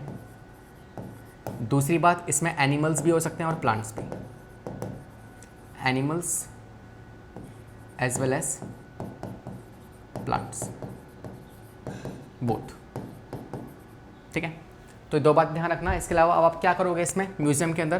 तो म्यूजियम में पहली बात तो एनिमल और प्लांट्स को अगर आप प्रिजर्व कर रहे हो तो उनको आप एक लिक्विड प्रिजर्वेटिव में डाल के रखते हो, ठीक है। जैसे मैं आपको बताऊं तो हर्बेरियम में हमने प्लांट को, सर डेड वाले प्लांट को चिपका तो दिया था, यहाँ पे कौन से प्लांट को प्रिजर्व कर रहे हो? डेड पार्ट को। वो हर्बेरियम में डाल दो, नहीं डाल सकते। जैसे मैं आपसे कहूँ वाटर लिली, वाटर लिली एक प्लांट है ना, पानी में रहने वाला प्लांट है। उस प्लांट को अगर आप लेके आओगे तो उसमें कुछ ना कुछ तो मॉइस्चर रहेगा ही रहेगा, है ना। अब इन दैट केस उससे आप कैसे एक एक पेपर की, शीट ऑफ पेपर के ऊपर कैसे चिपकाओगे?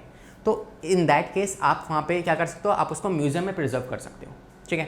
तो आप उस पर्टिकुलर वाटर लिली को लेके आओगे, है ना, उसको आप एक कांच का इस तरीके से एक कंटेनर या फिर एक जार होगा, उस कंटेनर या फिर जार के अंदर आप उस पर्टिकुलर प्लांट को डाल के रख दोगे, लेकिन साथ में आप कुछ प्रिजर्वेटिव्स भी डाल दोगे ताकि वो पर्टिकुलर जो प्लांट है वो डिकम्पोजर्स के द्वारा डाइजेस्ट ना हो जाए, ठीक है। तो इन दैट केस यहाँ पे आप कहोगे प्लांट्स या animals, animals and plants are preserved, preserve क्योंकि वो डेड है, प्रिजर्व्ड इन जार या फिर कंटेनर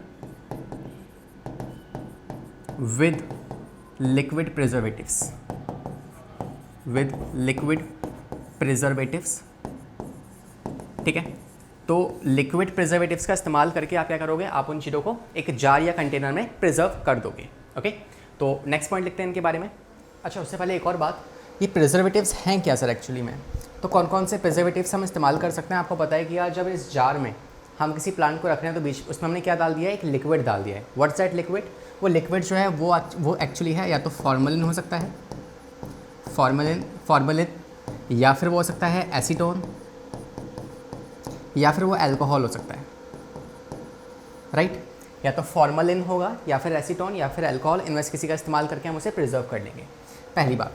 बात नंबर 2, अगर को सर एनिमल प्लांट तो ठीक है ना, ये क्या दिखाया हुआ है, तो यार ये एक इंसेक्ट बॉक्स है। अगर को आप किसी स्पेसिमेन को, है ना, इफ़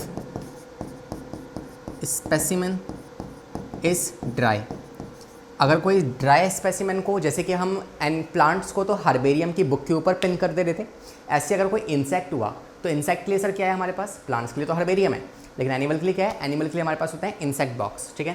तो अगर कोई ड्राई स्पेसिमेन है तो उसके लिए आप इंसेक्ट, जैसे कोई इंसेक्ट अगर आपके पास है तो इस इंसेक्ट को आप किस में कर सकते हो, इंसेक्ट बॉक्स के अंदर। इंसेक्ट बॉक्स में क्या क्या स्टेप्स होते हैं, पहला स्टेप सिंपल कि आप उस स्पेसिमेन को कलेक्ट करोगे, कलेक्ट करने के बाद आप उसे किल करोगे, और तीसरा आप उसे पिन कर दोगे, ठीक है। पहले कलेक्ट किया, किल किया और पिन कर दिया, this is how you can preserve any insect, okay. तो सर मार दिया, हाँ मार दिया, ठीक है। अच्छा, नेक्स्ट बात है जो कि है इफ़ स्पेसिमेन इज ड्राई। अगर कोई तीसरी बात ड्राई नहीं है ना, कोई एनिमल प्लांट भी नहीं है, जैसे मान लो एक कोई एनिमल है ना, कोई बड़ा एनिमल, अब बड़े से एनिमल को आप एक बॉक्स में कैसे लाओगे, है ना। तो इन दैट केस आप उस बड़े से एनिमल को आपने मारा नहीं, ठीक है, आप इतनी क्रुएल्टी नहीं लेके आते हैं, आपने मारा नहीं उसको, वो खुद मर गया, आपने नहीं मारा, खुद नेचुरली मरा है। जैसे शेर, रैबिट या कोई, है ना, तो जैसे कोई फॉक्स है या कोई शेर है, अगर को वो नेचुरली मर गया है तो हम उसे लेके आएंगे, उसकी स्किन को लाने के बाद उसके अंदर के ऑर्गन या उसी को लेके आ जाएंगे, ठीक है।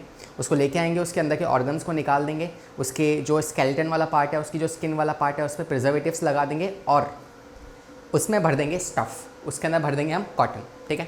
तो आप कह सकते हो इसमें कि if large animals, for large animals, जैसे मान लो कोई अगर रेप्टाइल है, या रेप्टाइल ना हो के कोई मान लो अगर को बड़ा सा मैमल है, ठीक है। तो अगर ऐसे बड़े बड़े कोई आपके पास एनिमल है तो इन दैट केस आप उसकी क्या करते हो, आप उसके अंदर यू फिल विथ, या आप कहते हो आप उसमें फिलिंग कॉटन, आप उसमें कॉटन भर दोगे, ठीक है। आप उसके अंदर क्या कर दोगे, आप उसमें कॉटन भर दोगे, या आप कह सकते हो आप उसे stuff and preserved, stuffed and preserved, एक ये तरीका है। और लास्ट आप जानते हो म्यूज़ियम, जो सुनते हैं हमारे माइंड में आता है कि भाई एक बड़ा सा स्केलेटन है ना डायनासोर का, उसके पास जाके फ़ोटो खिंचवा रहे हैं, सेल्फी ले रहे हैं, दैट इज़ अ सीन कि यू कैन से म्यूज़ियम में आपको स्केलेटन मिल जाएंगे, स्केलेटन कैन बी सीन, ठीक है। एक म्यूज़ियम का एग्जांपल आप लिख सकते हो जो कि है national museum of natural habitat, national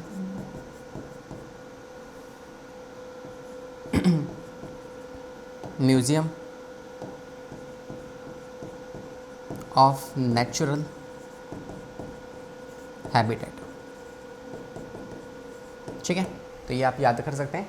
तो ये हो गया आपके पास म्यूजियम के बारे में जो इन्फॉर्मेशन थी मैंने आपको दे दी है। इसके अलावा इसके सिग्निफिकेंट क्या और इसकी अगर आप बात करो एग्जाम्पल्स, तो एग्जाम्पल मैंने आपको बता ही दिया। सिग्निफिकेंस वही है कि हम आइडेंटिफाई कर सकते हैं स्पीशीज़ को। आप इसमें कोई कंजर्वेशन तो नहीं कर रहे, लेकिन हाँ इट्स ऑल्सो अ मेथड जिससे आप बहुत सारे स्पेसिमेंट्स कर सकते हो ताकि आइडेंटिफिकेशन ईजी हो जाए। जो बच्चे जिन्होंने बुक्स में वो पिक्चर्स देखी थी, अगर वो असली में उस चीज़ को देखेंगे तो ज़्यादा इट बिकम फैसिनेटिंग। और ये जो भी कुछ हम पढ़ रहे हैं, आपने चाहे हर्बेरियम पढ़ा हो, आपने चाहे बॉटनिकल गार्डन्स पढ़े हो, जूलॉजिकल पार्क्स पढ़े हो, ये सब कुछ क्या है, ये सब कुछ मॉर्फोलॉजी के बेसिस पे ही हम सब कुछ कर रहे हैं। ठीक है, तो हर एक चीज़ पे आप सिग्निफिकेंस में एक और पॉइंट ऐड कर सकते हो, दैट इज़ मॉर्फोलॉजी। आप उसकी मॉर्फोलॉजी को और बेटर तरीके से समझ सकते हो इन चीज़ों के थ्रू। ओके, अब आता है लास्ट जो कि है की। अब सर की क्या है? Now this is very much interesting, है ना। अगर कोई if you also like the crime scenes, आपने कुछ क्राइम सीरीज़ होती है, तो ऐसा अगर आपने कुछ देखा हो तो उसमें ना एक तरीके से जैसे कोर्ट में होता है, लॉयर्स जो होते हैं क्या करते हैं, सच को पकड़ने के लिए वो आर्ग्यू करते हैं, है ना, काउंटर क्वेश्चनिंग करते हैं कि एक सवाल फिर दूसरा सवाल फिर तीसरा फिर चौथा फिर पांचवा फिर छठा, ऐसे सवाल पूछते हैं, है ना। अब ऐसी मान लो हमारे साथ हो रहा है। एक एग्जांपल देता हूँ, जैसे मान लो घर पे मम्मा है, आज मम्मा ने बिल्कुल सीरियल मूवी देख लिया है ना, किलर मूवी। अब उसमें क्या है, उसमें सस्पेंस चढ़ गया मम्मी को। अब तुम घर पे आए भागते भागते, क्या बनाया मम्मा खाने में, तो मम्मा आज थोड़े मूड में है। मम्मा ने कहा कि बेटा आज तेरे से सवाल जवाब करते हैं, ठीक है, और तेरे को जवाब ढूंढना है, अगर तू जवाब ढूंढ पाया तो तेरे को जवाब मिल जाएगा। तो मम्मा ने तुमने पूछा, तुमने सवाल पूछे, ठीक है, तुमने कहा कि मम्मी क्या बनाया, मम्मा ने कहा मैं ऐसे नहीं बताऊंगी, मैं येस और नो में आंसर दूंगी। तो तुमने क्या पूछा, तुमने पूछा कि मम्मा आज कुछ खाने में मीठा बनाए या चटपटा बनाए, ठीक है, कुछ मीठा है या फिर चटपटा है। तो मम्मा ने कहा मीठा है, एक चूज़ कर लिया। तो ये आपको एक लीड मिल गई कि हाँ भाई अब इसी से आगे मैं पूछूंगा, इस वाले फील्ड में मैं नहीं जाऊँगा। तो अब मीठा है, अच्छा मम्मा ठीक है मीठा है, तो मीठे में कैसा है, क्या वो मोमोज़ के जैसा है या मोमोज़ के जैसा नहीं है। तो अगर वो मोमोज़ के जैसे दिख रहा है या वो मोमोज़ के जैसा नहीं दिख रहा, अगर मोमोज़ के जैसे दिख रहा है तो सर मीठा मोमोज़ कौन सा होता है, मोदक, है ना, मोदक बने होंगे। नहीं मीठा जैसा, मम्मा ने कहा नहीं वो मोमोज़ जैसा नहीं है, पिटेगा मार खाएगा तो ऐसी फालतू बातें करेगा। तो मम्मा ने कहा वो मोमोज़ जैसा नहीं है। फिर तुमने पूछा कि ठीक है मम्मा क्या वो लाल रंग का है या ब्राउन रंग का है, तो मम्मा ने कहा वो रेड रंग का है। फिर तुम रेड से आगे चले, इसको छोड़ दिया, अब तुम रेड पे आगे चले। तुमने कहा कि रेड रंग में वो कैसा है, रेड रंग में वो गाजर से बना हुआ है या फिर किसी और चीज़ से बना हुआ है, तो गाजर से बना हुआ है ना, या फिर किसी और चीज़ से बना हुआ है। तो मम्मा ने कहा गाजर का बना हुआ है, तो तुम समझिए क्या बना है, गाजर का हलवा बना हुआ है, ठीक है। तो इस तरीके से तुमने इस वाली लीड को पहचान लिया, तो तुम लीड पे लीड लिए जा रहे हो। वैली बहुत फुद्दू सा एग्जाम्पल था, है ना, इसको छोड़ो। मैं आपको एक और एग्जाम्पल देता हूँ। जैसे होता है ना जनरली कि आप किसी रास्ते पे जा रहे हो, मैं तो रास्ते पे जा रहा था, तुम रास्ते पे गए, रास्ते पे क्या होता है, दो डिवाइडर्स आ जाते हैं, एक ये वाला रास्ता एक ये वाला रास्ता, है ना। अब मैं तुम्हें कह रहा हूँ कि तुम पजल खेल रहे हो, तुम भूल भुलैया में हो, तुम्हारे पास दो रास्ते आ रहे हैं। तुमने मेरे से पूछा कि सर कहाँ जाना है, मैंने कहा कि लेफ़्ट ले लो, तो तुमने लेफ़्ट चूज़ किया, राइट को छोड़ दिया। अब लेफ़्ट में जाके तुम्हें क्या दिखा, मैंने कहा कि देखो अब आगे तुम्हें ना एक दिखेगी दूध की दुकान, एक दिखेगी चाय की दुकान, तो तुम्हें कहाँ जाना है, चाय की दुकान पे जाना है। तो तुमने लेफ़्ट ले लिया वापस से चाय की दुकान की तरफ, दूध वाला छोड़ दिया, ठीक है। तो एक और लीड मिल गई तुम्हें। अब दूध वाले से तुमने पूछा सर आगे कहाँ पे जाऊँ, तो मैंने कहा देखो अब तुम्हारे सामने या तो एक तो टावर होगा और एक स्कूल होगा, तुम्हें जाना है टावर की तरफ, तुम फिर टावर की तरफ चल दिए। तो ऐसे तुम लीड पकड़ते पकड़ते पकड़ते पकड़ते उस जगह पे पहुंच जाओगे, ठीक है। तो अब ऐसे ही हम करते हैं हमारी बायोलॉजी के अंदर, ऐसे ही कुछ करते हैं हम बायो के अंदर। मैंने कहा कि तुम्हारे पास कोई ऑर्गेनिज्म है, कुछ एनिमल है, तुम्हें उस एनिमल को पहचानना है कि वो एनिमल कैसा है। तो तुम मेरे से सवाल पूछोगे, वो सवाल कैसे होंगे, पहली बात तो वो कॉन्ट्रास्टिंग पेयर्स में होंगे, yes no yes no yes no, ठीक है। जैसे मान लो स्कूल का मास्टर जो है वो क्लास में आ रहा है, उसने क्या किया, उसने कह दिया कि बेटा आज एक बच्चे को प्राइज़ मिलेगा, लेकिन मैं सवाल पूछूंगा और सवाल का जवाब यस और नो होगा, ठीक है। तो ऐसे यहाँ पे है कि आप दो स्टेटमेंट्स दोगे और आपस में स्टेटमेंट्स कैसे होंगी, कॉन्ट्रास्टिंग होगी, मतलब एक कुछ कह रही है तो दूसरा उसका उल्टा कह रही होगी। दूसरी बात, एक स्टेटमेंट जिसको आप पकड़ोगे उसे आप कहोगे लीड। आई रिपीट, जो बातें मैं तुमसे कहूँगा उस बातों में दो स्टेटमेंट्स होंगी, दोनों कैसी होंगी, एक दूसरे के ऑपोजिट होंगी, एक सही एक उसके ऑपोजिट वाली, जो आप पकड़ोगे उसे आप कहोगे लीड। और ये जो दो स्टेटमेंट्स थी इन्हें आप कहते हो कपलेट, ठीक है। तो दो कपलेट मिलेगा, जिसको पकड़ोगे उसे आप कहोगे लीड, दूसरी वाली को रिजेक्ट कर दोगे। फिर लीड में आपके पास वापस से दो कपलेट मिलेंगे, उसमें से जो आप चूज़ करोगे वो क्या होगा, लीड होगी, उससे आप आगे बढ़ोगे और दूसरी वाली को छोड़ दोगे। तो ऐसी चीज़ें आप कर रहे हो यहाँ पे। अब पढ़ो एक बार इस बात को, it is a taxonomical aid या फिर एनालिटिकल टूल, बिकॉज इसमें आप कोई मेहनत हथौड़े नहीं तोड़ रहे हो, बिल्डिंग नहीं तोड़ रहे हो, इसमें आप अपने दिमाग का इस्तेमाल कर रहे हो। Yes no yes no yes no, है ना। तो एनालिटिक कर लो मतलब आप उसमें अपने दिमाग का इस्तेमाल कर रहे हो for identification of plants and animal. उस प्लांट को या उस एनिमल को ढूंढने के लिए या पहचानने के लिए आप सवालों का मदद ले रहे हो। आप उस पिद्दू से ऑर्गेनिज्म को पहचानने के लिए सवालों की मदद ले रहे हो। On similarities and dissimilarities, on similarities and dissimilarities, या आप कह सकते हो on the basis of rejection and acceptance. आपने किसी चीज़ को एक्सेप्ट किया, दूसरे को रिजेक्ट मार दिया, तो इस बेसिस पे आप क्लासीफाई या उस ऑर्गेनिज्म को पहचान पा रहे हो। ठीक है, एक्सेप्टेंस, एक्सेप्टेंस और रिजेक्शन। ठीक है, ये भी आप कह सकते हो। अच्छा, टैक्सोनॉमिकल की हैव स्टेटमेंट्स, है ना। टैक्सोनॉमिकल की के पास क्या होती है, दो स्टेटमेंट्स होती है। दोनों स्टेटमेंट्स को आप कहते हो कपलेट। दोनों स्टेटमेंट्स आपस में कैसी होती है, कॉन्ट्रास्टिंग होती है ना, एक दूसरे के ऑपोजिट होंगी। Next, each statement of couplets, तो जो कपलेट्स की दो स्टेटमेंट्स थी, इसमें से हर एक स्टेटमेंट, हर each statement is called as a lead. और इस लीड को में से एक को आप एक्सेप्ट करोगे, दूसरी वाले को रिजेक्ट करोगे और फाइनली आप अपने आंसर पे पहुंच जाओगे। This is what we called as a key. आइए इसका एक एग्जांपल देख लेते हैं तो आपको ज़्यादा बेटर फील हो जाएगा। जैसे मुझे नहीं पता मेरा आंसर क्या है इन सब में से, है ना। मैंने आपको कुछ एग्जांपल्स दे दिए, जैसे मान लो मैंने आपको दे दिया रेप्टाइल है आपके पास, या फ्रॉग है, आपके पास फिश है, आपके पास बर्ड है, आपके पास लिजार्ड है। ये चार हैं, इनमें से सही आंसर क्या आपको बताना है। तो आप मेरे से सवाल पूछना शुरू कर दोगे। सवाल क्या होंगे, पहला सवाल, क्या जो आप दिखा रहे हो, है ना, ये सारे क्या, ये वर्टिब्रेट्स हैं ना सारे के सारे। तो जो वर्टिब्रेट्स आपने मुझे दिए ऑप्शंस में, उनमें से पहले ये बताओ कि उनके पास फर है कि नहीं है। तो आपने कहा कि उसके पास फर है, नहीं है। तो मैंने मैमल्स को हटा दिया कि मैमल्स के पास फर होते हैं, तो इनको मारा reject, and this is what we call as a lead. ये आपको लीड मिल गई। और ये दोनों क्या थी, कपलेट्स थी, कॉन्ट्रास्टिंग स्टेटमेंट्स थी। अब फर में आपने फिर सवाल पूछा कि उसके पास फेदर्स हैं या फेदर्स नहीं है। मैंने कहा फेदर्स नहीं है उसके पास, तो ये आपको एक और लीड मिल गई, है ना। आपने इसको छोड़ दिया। फिर आप आगे आते हो, अगर कोई ये चुना होता तो हम क्या करते, बर्ड्स लेते और बर्ड्स में फिर आगे सवाल पूछते। ठीक है, यहाँ पे आते हैं। अब उसके पास फेदर्स नहीं है, तो आपने कहा कि नेक्स्ट, क्या उसका एक्सटर्नल फर्टिलाइजेशन होता है या फिर इंटरनल फर्टिलाइजेशन होता है। तो इंटरनल वाले में कौन आएंगे, आपके रेप्टाइल्स आ जाएंगे, है ना। और एक्सटर्नल फर्टिलाइजेशन में आपके फ्रॉग्स आएंगे या फिशेज आएंगी। तो अगर को मैंने ये कहा होता तो तुम इसके ऊपर सवाल पूछते, लेकिन मैंने कहा कि यार वो एक्सटर्नल फर्टिलाइजेशन करते हैं। फिर तुम्हारे दिमाग में आया कि यार या तो एम्फीबियंस होंगे या फिशेज होंगे, तो उनसे सवाल पूछता हूँ। तो तुमने पूछा कि उनके पास गिल्स हैं या फिर गिल्स नहीं है एडल्ट वाले फेज़ में।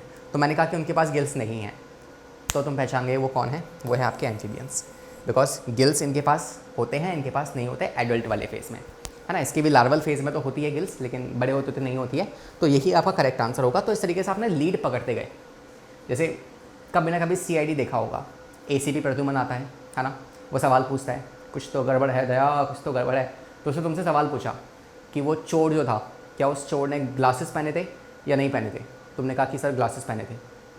फिर वो पूछ रहा है कि क्या उसके पास दाढ़ी थी कि नहीं थी। तुमने कहा दाढ़ी थी। फिर उसने पूछा कि वो बूढ़ा था या फिर जवान था। तो उसने कहा, तो तुमने कहा कि वो जवान था। फिर वो, अगर ऐसे तुम लीड्स लिए जा रहे हो, अब वहाँ पे प्रद्युमन होगा, ACP प्रद्युमन, तो वो तुम पे ही शक कर लेगा।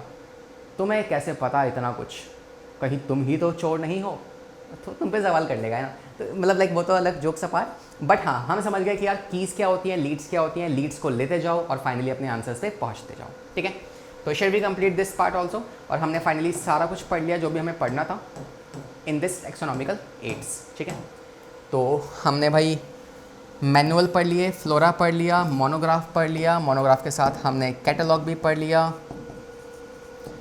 कैटलॉग के बाद हमने जनरल भी पढ़ लिया। ठीक है, and just give me a second. हाँ ठीक है, तो हमने ये सारा कुछ यहाँ पे कंप्लीट कर लिया। That is monograph, flora and manuals, all these things we have completed here. ठीक है, तो ये सारा कुछ पढ़ लिया। कीज़ हमने पढ़ ली, कीज़ में हमने क्या पढ़े, आपके लीड्स हमने पढ़ी। फिर हमने हर्बेरियम भी पढ़ लिया, botanical garden, museum, zoological parks, ये भी हम कंप्लीट कर चुके हैं। तो shall we complete these taxonomical aids. अब आते हैं कुछ लास्ट सवालों के ऊपर। आप देख सकते हैं ये NCERT मैंने आपको दे दिया है। NCERT को आप एक बार गो थ्रू कर सकते हो। ठीक है, इन सारे पार्ट्स को एक बार पढ़ लेना। ये आपका होमवर्क है कि अभी के अभी सेशन को देख के आप लास्ट में NCERT को अटैम्प्ट कर रहे होंगे। तो जो बस 3-4 पेज है इनको फटाफट से एक बार बैठ के गो थ्रू कर लीजिएगा।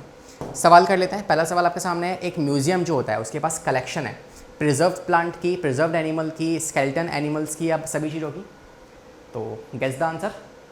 यस, है ना, सभी चीज़ों की। क्योंकि म्यूजियम क्या है, म्यूजियम आप जानते हैं कि उसमें एनिमल्स भी होते हैं, प्लांट भी होते हैं और स्केलेटन्स भी होते हैं, मगर सभी के सभी डेड होते हैं। ठीक है, नेक्स्ट कह रहा है कि विच of the following animal is usually stuffed, किसको आप स्टफ करोगे? What do you think? चींटी को स्टफ कर सकते हो क्या? नहीं ना। तो शेर के अंदर ही कॉटन भरोगे ना आप, तो बड़े बड़े एनिमल्स, तो लार्ज बर्ड्स हो गई, मैमल्स हो गए, स्मॉल लिजार्ड्स नहीं होंगे, इसको आप पिन कर सकते हो। तो ऑप्शन नंबर डी। ठीक है, बोथ है एंड बी। नेक्स्ट कर आपके पास जूलॉजिकल पार्क्स जो है इस प्लेस वेयर, जूलॉजिकल पार्क्स क्या होते हैं? जहाँ पे wild animals are kept protected under the human care. We learn about the wild animals of their food habitat, हम उनके बिहेवियर को जान सकते हैं या सभी चीज़ों को। तो जूलॉजिकल पार्क्स में आप जानते हो जो एनिमल्स रखे हैं उनका हम बिहेवियर भी पहचान सकते हैं, हम उनके फूड हैबिटेट को भी जान सकते हैं और उसको हम ह्यूमन टेक केयर के अंदर रखते हैं। That means all of this is the correct answer. ठीक है, नेक्स्ट कह रहा है keys are based upon contrasting characters. तो कीज जो कॉन्ट्रास्टिंग कैरेक्टर्स पे बेस्ड होती है उसे आप क्या कहते हो? We call them as a couplet, है ना। दो स्टेटमेंट्स जो क्या है आपस में कॉन्ट्रास्टिंग पेयर्स हैं। Next, which of the following is mean for recording descriptions. अगर आपको डिस्क्रिप्शन चाहिए, अब क्या चाहते हो? डिस्क्रिप्शंस, और दूसरा क्या था? डिस्ट्रीब्यूशन। डिस्ट्रीब्यूशन के लिए आपको चाहिए होता है फ्लोरा और डिस्क्रिप्शन के लिए मैनुअल। ठीक है, वैसे दोनों के लिए भी आप इस्तेमाल कर सकते हो। तो flora and manual both is the correct answer. Monograph में क्या होता है? टैक्सॉन की बात करते हैं। कैटलॉग के अंदर आप जानते हो अल्फ़ाबेटिकल ऑर्डर्स होगा, तो ऑल ऑफ दिस तो नहीं हो सकता। ओके, लास्ट क्वेश्चन, मोनोग्राफ जो होगा आप जानते हैं एनी टैक्सॉन। ठीक है, हाँ, तो shall we end this session, और आई होप कि सेशन आपको मज़ा आया होगा। चैप्टर हम कंप्लीट कर चुके हैं। आई ट्राई माई बेस्ट कि यार काफ़ी इन्जॉय वे में आप सब कुछ पढ़ सकें, सब कुछ आपको याद हो सके। तो सेशन के बाद आई होप आप रिवाइज करके सोते होंगे जो भी आपने नोट्स बनाए हैं। DPPs को आप अटेंड कर रहे होंगे। मिलते रहेंगे ऐसी अगली मुलाकातों में। नेक्स्ट इंटरेक्शन जो होगी वो सवालों के साथ होगी, तो प्रिपेयर करके आना, सारे सेशंस को देख के आना और साथ में सवाल लगाएंगे। ठीक है, मिलते हैं अगली मुलाकात में। पढ़ाई करते रहें, सेफ रहें, bye bye. I wake up to a little bit of drool on my pillow, feel like it's gonna be a bad day. Yeah, I'm tired of shit, and the coffee ain't hit yet, damn ain't that great. I don't wanna go to work, cause my boss is a jerk, and I'm not